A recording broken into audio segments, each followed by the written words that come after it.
Well, I'm back. Please subscribe,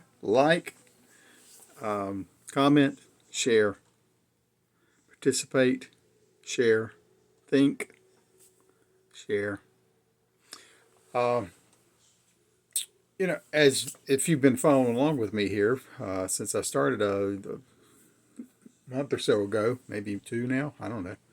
Uh, you will notice that I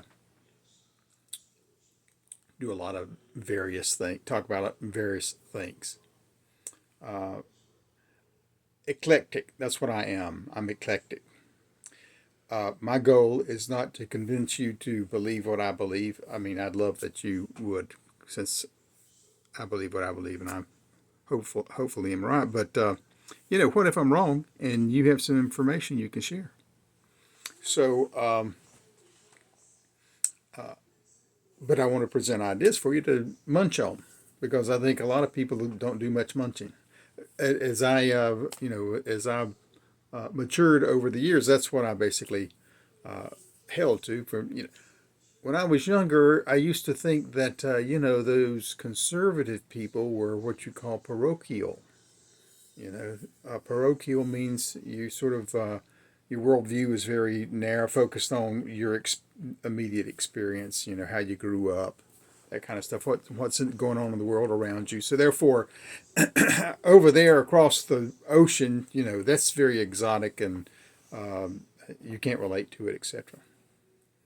But what I found out as I got older is that there's a lot of people who are very parochial who are not at all conservative or not at all people who have stayed in their own hometown and never gone anywhere, never traveled anywhere. But it's people who just have grasped onto ideas that they were taught along the way, and they've decided that's what the world is, and they don't seem to open their eyes to reality. So, and that's been my experience as I've gone along, as I've just had to open my eyes to reality, or I've chosen to do it. Uh, you get to points in your life sometime where what's going on doesn't seem to quite make all that much sense. And all I want to know is what is the truth? That's me.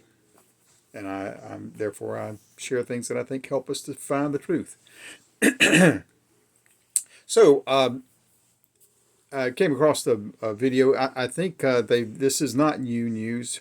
I'll put a couple of things down below about the East African Rift. Have you heard about the East African Rift? Well, if you haven't, what's going on is over here around Somalia and Ethiopia, you see that line? That's a rift. And it runs, what's even interesting to me is that this rift runs up and connects with the rift that has the Arabian. You can see over here, they've got the Arabian rift as well. But it connects up, and that Arabian one goes up through Israel. That goes right up through the Galilee, etc., right? So that could be some historical, interesting things that could happen when that tears apart one day, maybe. And that's talked about it in the Bible. Whether or not it has anything to do with this, or it's going to be a totally supernatural thing that has no, natural relationship, who knows?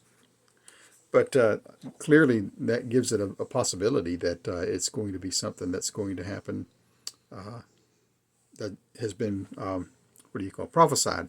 But anyway, we'll find out, possibly.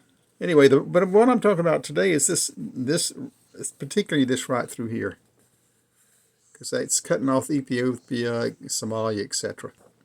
And risks go on down here all the way. These are y'all heard of place. Here is Victoria Falls down here. Here is Kilimanjaro down at the bottom of this rift. Boop. It's all potentially sliding away. Now I think it's sliding away at about a millimeter a year, and this is interesting to me.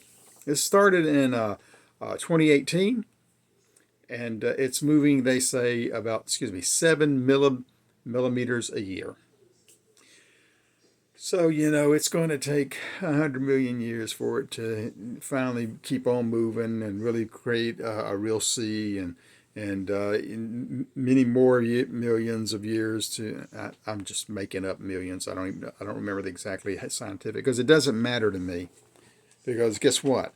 I don't think we know anything about. We know right now it's moving at 7 millimeters a year. That's all we know. We don't know how fast it might move tomorrow. We don't know whether it's going to run into India or not in the next 100 billion zillion years. That's all conjecture. That's mostly what we get in most of our scientific facts is conjecture. You heard me talk about this before in various ways. But and all of our conjecture is based on the worldviews of the scientist. And we had a major shift in worldviews about 150 years ago or so, starting maybe 200 years ago or so ago. And we came in the late 1800s. Darwin comes up with this a notion of his idea of about evolution, and which he himself admitted was really not based on anything real. If you go read it, and you also will find if you go and look at what Darwin's original title to his work was, it was about evolution. It had to do with how one race is better than another race. So this was a racist thing, is what it was. And of course, everybody thought that was great. We can be superior to the other guy. Let's explain away why one race is superior to the other. That all fit in really well, and it also fit in to help us to move into a worldview that we're superior to the people in the past. That everything that's worth anything is new. We should just leave the past behind and forget about all of the past. Now, in some respects, that's true. I spoke a minute ago about people who are parochial. They're stuck on their traditions. You can be stuck on your tradition whether you're holding on to the past or holding on to the future, right? Maybe you're one of these people who think you're going to be a transhuman in a few years, and that's all good for you. I think that's terrifying and dangerous. But we'll find out what happens in the future. We don't know. We do know that we have scientists who are totally ignoring what it means to be human. They're totally ignoring what your human DNA is, etc. And they're just playing with it. They've got laboratories playing with all kind of things, and they don't care what you are as a human. If they change the whole human race, it's all fine with them. But I digress. So we've got this East African rift. They think it's going to be millions of years in the making of this new ocean, or just it's just going to split apart. So it's obviously there'll be some sea there, but it won't be like a sea spraying up there, so that the Indian Ocean will just pour into it. The Red Sea will pour into it, etc. When you look at these images in the video, and that I think that's the most interesting thing is to look at the images. There's one images that I almost used as this image for this video, and I decided not to, because I'm not quite sure it's real. I think that it's actually from a movie. And so this is a problem whenever people put out videos and they show all kind of stuff, and if it's not real, why are they showing it? Right? There's plenty of good real video if you watch, but it's the one of the gas station hanging over the rift. I don't think that's real. But there's many others that are good videos, good images.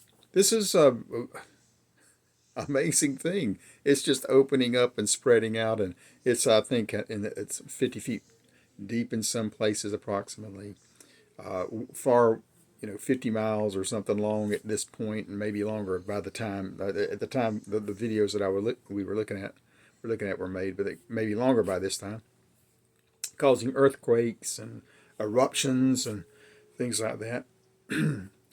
But one of the images it shows is what looks it looks like the Grand Canyon to me. don't be deceived. See, people put stuff in front of us that they think is real because it's the way they perceive reality. The Grand Canyon is not a rift. Now, the Red Sea, clearly, Red Sea right there, I'd say there must be a rift in that Red Sea. Okay, so this things pulled apart, and that, in fact, that's the way the rest of this is going to be, just from the Indian Ocean. That got filled in by the Indian Ocean because the rift happened, and the Indian Ocean just went in and filled up the gap. The videos that you're looking at below, there's no water body to fill it in yet, but it could become a lake at some point if it runs into some river or something like that. But the Grand Canyon is not. This is where I'm trying to talk about multiple things at one time, because the Grand Canyon, although we're told, because of the worldview of the people who want to believe what they want to believe, that it's millions of years old, and yada yada yada, and that it was created this way or that way. Well, it's pretty clear there's great evidence that there are some similar kind of features that are created just by big bodies of water, like the dam that were dammed up. The dam breaks and the body of water flows through and just flushes through them, and it's such a big, it's a huge lake. I mean, really big, like one of the Great Lakes or something like that, right? And it flows through and it tumbles rocks along, and it can create something like the Grand Canyon. Now, you might say, "Oh, that's nonsense, Mark." No, it's not, because I remember, I'm from Georgia. I remember going to the Little Grand Canyon in southwest Georgia. That's called Providence Canyon State Park. And you can go you can go online and look at it. Now, this is Providence Canyon, as the website says, is not actually a natural feature. That that the deepest part is more than 150 feet deep, and that it was the result of erosion. Now, they go on to say that there's some description in a deed from the early 1800s or whatnot, that one of the settlers sold the land, and that it describes something is there. So I suspect there were some kind of gullies there. There was a type of gully there. But what is understood, because settlers lived there, people came in, as we did all across the nation. We came in, we just farmed the land. The topsoils got eroded away, and used and blown away as you were tilling it, and think that the practices that were used in the early United States and colonies. And so you ended up having, the topsoil, they had cut down the trees and everything else. And so this gully was probably a smaller gully of some type, just became a canyon. It just washed away layers and layers and layers of dirt, and it did it very quickly.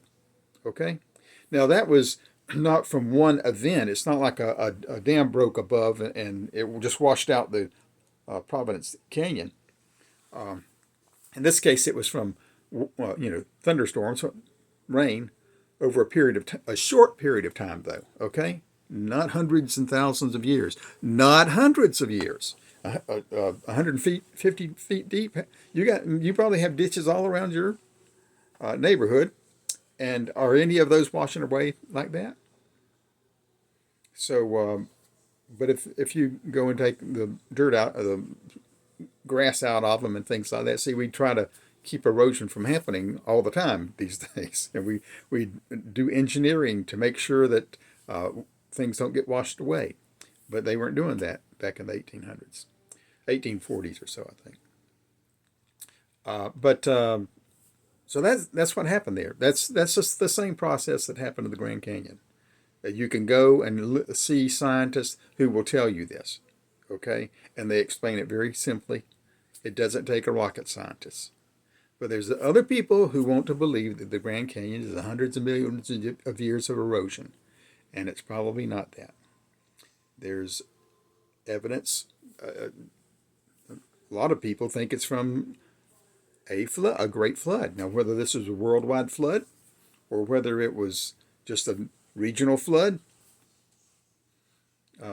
look into that yourself and come to a conclusion. But I'm want to encourage you to let go of your parochial thought. If you think it's that 100 million zillion years old canyon that was slowly washed away, you need to go look at the science about that canyon and about a lot of other geological features across the world.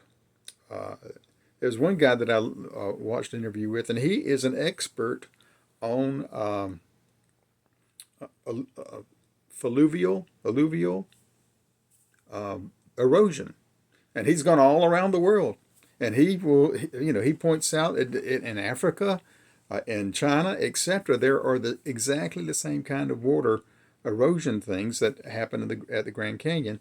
And you have these what are plateaus. Well, those plateaus were just ground level, and the water storms, etc., washed away these layers of soil. So I wish I had that. I don't remember where that is. That source is. I just thought of it. So if you got that, and then you have things like Mount St. Helens, that that was May of 1980, and it continued to have volcanic eruptions for about 6 years. And then in the early 90s, they went and they took some samples from around the volcano, and they sent off they pulverized and sent the samples off, and didn't tell the lab where the samples were from, so the lab wouldn't be influenced. And the lab came back saying that according to the radioisotope test, that this was hundreds of millions of years old kind of soil from some ancient volcano, and it was only about 10 years old. Okay, so what we think, we assume, we pretend to ourselves that all these tests that we do are telling us the truth, and we don't know that for sure. Okay, we only know what we can see and touch, pretty much. That's so, and that's why doubting Thomas was not believing that Jesus had risen from the dead, right? He said, "I need to touch that sucker." Because we can make up anything and believe anything, and if we want to believe the earth, and that's what you get with science all the time. Everything is, you listen to the talking heads on TV who are telling you something that just happened this week, and they'll tell you, and that's a continuation of the stuff that has happened for hundreds of millions of years, and they don't know. They're talking heads. They have no expertise in the subject matter at all. Okay? And then you have some people who just, I think, are propagandists. And they just want to, they've got a reason for having us think the way we think. Again, I think probably the primary reason for having us think the way we think is they want us to let go of the past, and they want us to trust them to give us a new worldview, so that they can manipulate us. And certainly, if you've been around for the last 10 years, there's no way you can't see that if you've just listening to the change in rhetoric and stories, etc., and positions of people or groups, and their worldview position or political positions, etc. We get lied to all the time about all kind of things. They just tell us whatever they want us to think is true. And hopefully you're thinking like I am, which is I'm thinking. Don't let them tell you. Find out for yourself. That's the whole point. So, is Mount St. Helens? Well, possibly there's some stuff that came out of Mount St. Helens, out of the deepness of it, that may be 100 million years old, and maybe that was part of what got mixed with the other stuff. I don't know. I'm not the expert in this. I can come up with all kind of reasons why the tests were wrong, but the point is the tests were wrong. It was only 10 years old. All of that, if you remember, you can go look it up. If you aren't old enough to remember, go look it up. And I mean, there were people, people ran. They got out of the way, knew it was going to blow. There was one man, maybe a couple, but I remember in particular, there was one man who said, "No, I've always lived on the mountain. I'm going to stay here." Well, he was buried there. And it obliterated all the trees around. It filled, there was a lake nearby. It filled it with all the trees. There's all kind of interesting science related to Mount St. Helens, and it's worth going and looking it all up. Now, I'll tell you, it's hard to find somebody who's not somehow a quote-unquote creation science person. They're just scientists. They believe in creation, and because they believe in creation, they're willing to talk. Scientists who don't believe in creation but still know the truth, they don't want to talk to you because they want to save their job, because they'll get fired if they don't toe the line with the official world view and the official standings of things. The same, we have the same thing going on here with global warming, which, as I've explained in other videos, I'm not going to go into it. I've participated in that lie myself for a good while until I finally realized when I kept asking questions of the experts who I would talk to, and I kept finding out that they weren't giving me any doggone background. They weren't giving me any underlying facts to support anything. Everything they said was just an opinion in the end. And I just wanted to know the truth. I wanted to have the other facts to support the truth, so that when I talk to people like you, I can say, hey, this is what the science says.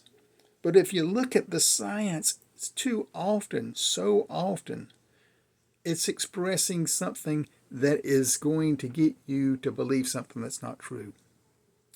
Maybe the people who are saying it believe they're telling the truth, but they're letting their opinion, their worldview, affect the world that we view. So, I don't know. I'll probably put the video up. It'll be up there. And I don't know which one. I can't, off the top of my head, I'm not thinking of one. But I'm just urging you, look, there's things going on. You can see all these reports all the time. And it all looks good and scientific to you. And, half of it is. And then a lot of it isn't. But this is interesting. I want you to take a look at this East African rift and see how it's just moving the continent apart. And if you want to go look up Providence Canyon State Park or Mount St. Helens, or if you want to look up, I know there's different creation websites that have science related answers in Genesis. Just type in creation science, and of course you'll see a lot of people say that's all lies. Creation science is not real. Well, just go listen. Use your own head.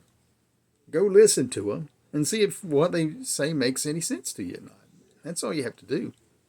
They're not saying anything from my. In fact, sometimes I'll listen to even people, creation science people, who I'm not quite sure they know what they're talking about, because they are going along with the the official line on certain things. And I'll go, well, I wonder about that. It's what do we really know about a black hole? Or whatever, right? Black hole's 100 zillion miles out there in the middle of nowhere. What do I know about it? What do we know about it? But anyway, use your own mind and be careful, because what I find, I'll listen to some, especially the official scientists. Listen to them, and they just fill your head with gobbledygook. They talk about, I remember turning on some astrophysicist one time, this woman, and she just talked and talked and yada yada yada, and used all these words that I had no idea what she was talking about. How could I judge whether or not what she was saying had any validity or not? I finally just turned her off because I could not. Everything was a new, a whole new world. It's like, hey, if you want to go see Avatar, the movie, you know, well, there's a whole new world for you. It's the so and so kind of persons and this kind of creature and that kind of. It's all new. Is it real? No,